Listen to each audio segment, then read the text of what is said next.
ទឹកដូងកំពូភេសជ្ជៈសុខភាពและគុណប្រយោជន៍ច្រើនពិតណាស់គ្រប់គ្នាសុទ្ធតែធ្លាប់ដឹងទឹកដូងមានប្រយោជន៍ច្រើនគ្រាន់តែខ្លះឮតាមគេផឹកតាមគេមិនដឹងច្បាស់អ្វីជាប្រយោជន៍សំខាន់របស់ទឹកដូងប៉ុណ្ណោះ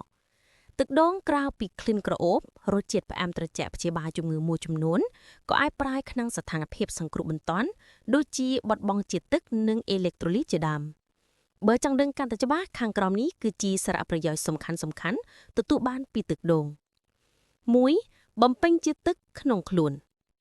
ពេលស្រេកទឹកខ្លាំងគ្រប់គ្នាប្រកាសជានឹកឃើញដល់ទឹកដូងពិសេសអំឡុងពេលស្ថិតក្នុងអាកាសធាតុក្តៅ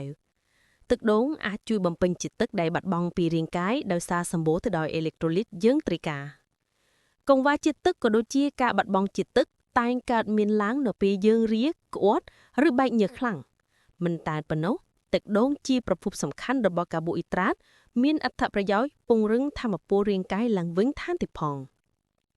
ទីបញ្ចុះសម្ពាធឈាមទឹកដូងមានផ្ទុកវីតាមីន C ប៉ូតាស្យូមនិងម៉ាងនីស្យូម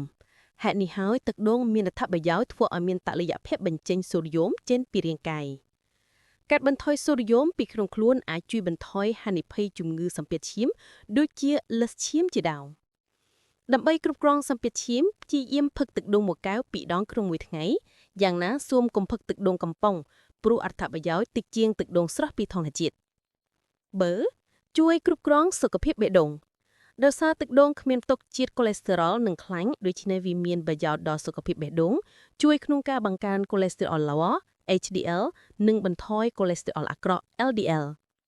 លើពីនេះទឹកដូងសម្បូរទៅដោយសារជាតិប្រឆាំងអុកស៊ីតកម្មប្រឆាំងការរលាកនិងកំណកឈាមជាហេតុសម្រួលដល់ចលនាឈាមក្នុងរាងកាយថែមទាំងកាត់បន្ថយកំណកខ្លាញ់តាមសរសៃឈាមបន្ថយហានិភ័យកាំងបេះដូងនិងដាច់សរសៃឈាមខួរក្បាលទៀតផង 4. ជួយសម្រកទម្ងន់សម្រាប់គ្នាយើងចង់សម្រកទម្ងន់គួរតែផឹកទឹកដូងឲ្យបានញឹកញាប់ព្រោះទឹកដូងងាយរកស្រួលផឹកថែមទាំងមានកាឡូរីតិចទៀតផង